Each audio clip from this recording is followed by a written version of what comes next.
গাজায় রক্তক্ষয়ী হামলা থেকে কোনো মূল্যেই পিছু হটছে না ইসরায়েল। রোববারেও গাজায় ইসরায়েলি হামলায় ১৯ জন প্রাণ হারিয়েছেন। অথচ কিছুদিন আগে সশস্ত্র গোষ্ঠী হামাসের সঙ্গে নিরস্ত্রকরণ চুক্তি করেছে আমেরিকা। এমনকি এই চুক্তিকে যুগান্তকারী পদক্ষেপে বলেছেন দেশটির প্রেসিডেন্ট ডোনাল্ড ট্রাম্প। তিনি এও জানান, হামাসের চুক্তি নিয়ে ইসরায়েলের সাথে তার সমঝোতা হয়েছে, তবে তাতে তেল আবিবে গাজা হামলার বিধ্বংসী মনোভাবে বিন্দুমাত্র ভাটা পড়েনি। AKS অর্জন করল গিনেস ওয়ার্ল্ড রেকর্ডস। AKS গাজায় মৃত্যুদূতের যেন দম ফেলার সময় নেই। লাশের সংখ্যা শুধু বেড়েই চলছে।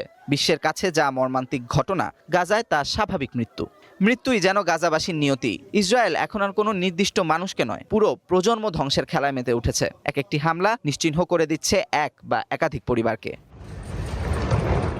দানবীয় এই হামলা থেকে ছাড় পাচ্ছে না গর্ভবতী নারী ও শিশুও। রবিবার গাজা শহরের একটি অ্যাপার্টমেন্টে ইসরায়েলি হামলায় ঝরে যায় এক গর্ভবতী নারী ও এক শিশুসহ ৩ জনের জীবন। একই এলাকায় পৃথক হামলায় নিভে যায় আরেক স্বামী স্ত্রীর জীবনের আলো। এদিকে খান ইউনিসে একটি হামলায় এক পরিবারের মা বাবা ও সন্তান নিহত হয়।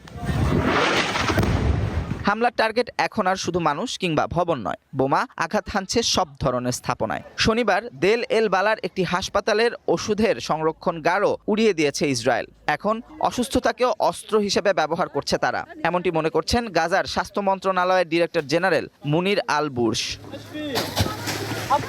গত কয়েকদিনে গাজায় কোনো ধরনের পূর্ব ঘোষণা ছাড়াই কম উচ্চতা থেকে একাধিক বিমান হামলা চালিয়েছে তেল আবিব। এসব হামলার বেশিরভাগের লক্ষ্যবস্তু ছিল আবাসিক ভবন, অ্যাপার্টমেন্ট ও গণজমায়েত। আর বরাবরের মতোই অজুহাত হিসেবে এসব স্থানে হামাসের উপস্থিতির কথা জানিয়েছে হামলাকারী বাহিনী।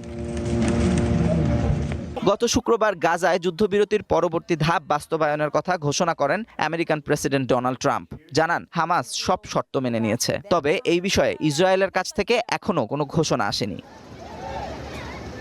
Amanur Rahman, one international desk.